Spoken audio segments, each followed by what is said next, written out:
Okay guys, so regardless of where you started on here, because I'm assuming you already started, I'm actually to show you this. So although problem set 3 starts here and then the rest are here, this is a really good reminder of what factoring is. So remember factoring, which is our skill, factoring either with the box method or factoring just a GCF out, which is the point of this one.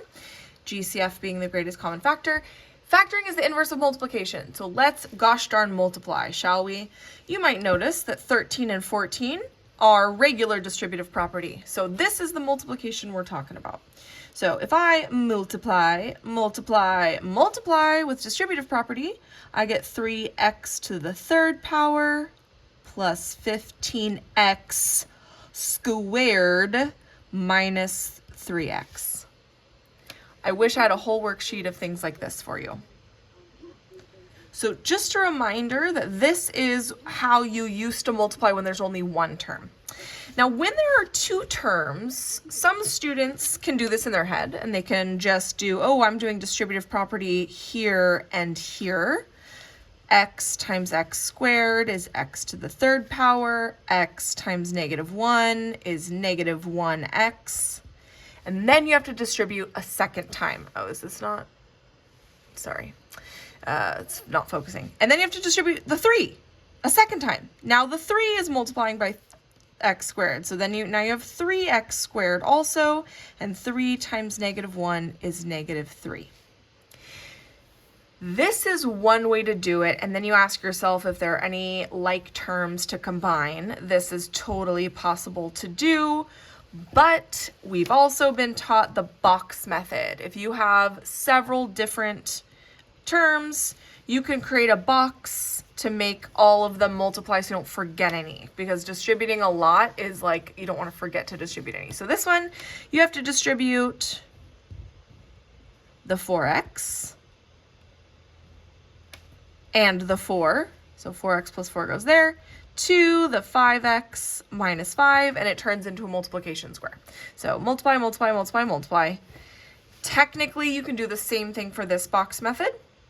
You can do the same thing for this box method. So even though you guys have been doing this, this is the same as if you made it, well, I need to multiply 9x, and I need to multiply it by 3x squared, and then I need to multiply it by -4x, and then I need to multiply it by +2.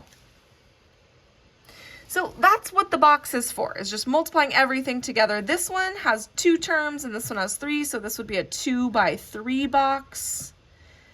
And we would be multiplying x and -4 times x squared, 2x, and -3. And you would do all of the multiplication. So multiplying lots of terms, multiply, multiply, multiply, multiply. You have lots of ways to do it. You can either distribute it in your head, or you can use distributive property twice via the box, like a Punnett square. And then after you've practiced this, this is where factoring starts. So factoring is pretty complex. I'm going to flip to the other side for you. Factoring is asking what would have gone on the sides of the box if we had started with x squared and -8. So hopefully you did the bookwork already. This is the first step that you should do for all of them. So the first term should always go here. In this case, this is an x and an x. And the last term, the c term, should always go in the bottom, a -8. So your job to come up with this answer, because this is the answer, is to find two numbers that multiply to -8 that also add to -2x. So in this case, you could not have used 8 and 1, where one of them is negative. You would have to use 2 and 4, where one of them is negative. 2 times 4, and to get -2x, the 4 has to be negative. This is something that you can definitely ask other teachers about. It's quite confusing. So almost all of these, let's see, most of them have just a squared in it. So for this one, you have a y, but it's going to be the same thing. What times what is going to go in these parentheses. To get y squared, it looks like you're going to get y times y, etc., etc. New video for the next part.